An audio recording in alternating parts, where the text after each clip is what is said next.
As March, the month that honors women, comes to an end, a Biden administration rule that will harm economic opportunities for women is ramping up.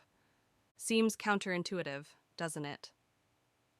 Shortly before Women's History Month began this year, President Joe Biden issued a proclamation promising all sorts of big government help, saying in part, "If we want to have the strongest economy in the world, we cannot leave women, half of our workforce, behind."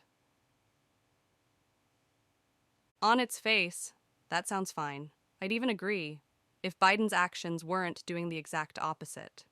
In January, Biden presented the country with a new Department of Labor rule that will make it much harder for companies to classify workers as independent contractors rather than more costly employees. The rule took effect March 11th. The regulation is a boon to Biden's union buddies, who want to unionize as many people as possible. But bad news for the millions of Americans, think artists, writers, and Uber drivers, who benefit from the flexibility and creativity gig and freelance work offer. Women especially seek out this kind of flexible work, whether they are raising children or caring for other family members. California should have been a warning sign. Patrice Onwuka, director of the Center for Economic Opportunity at the Independent Women's Forum, is extremely concerned about how Biden's rule will affect women. You look at the number of freelancers, over 70 million of them today, and over half of those are women. And they're doing it for flexibility and for many reasons, Onwuka told me. I think you see those women losing their opportunities. She also points to the impact the rule could have on small women-owned businesses, as many of these women are solo entrepreneurs who rely on independent contractors to help them. And these aren't hypothetical concerns. The impact of this kind of regulation is clear in California, which implemented a similar law 4 years ago. Since then, it has had to be revised multiple times and has devastated the world of independent work, as well as employment in general.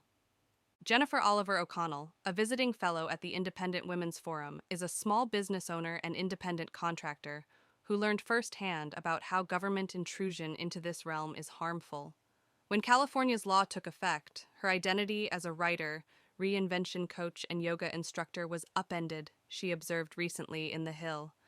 Oliver O'Connell has since left California for a state with more economic freedom.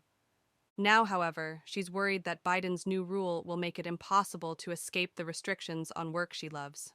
Republicans are on the case. The rule is already facing pushback, including legal action from freelancers and major business groups, such as the U.S. Chamber of Commerce.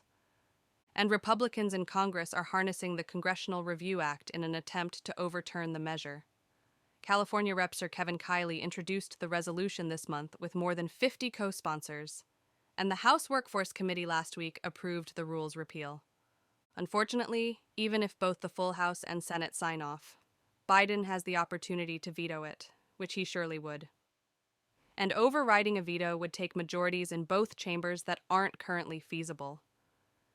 Congress is still right to send its disapproval to the president, and so should the millions of women and men who stand to lose if this rule isn't overturned.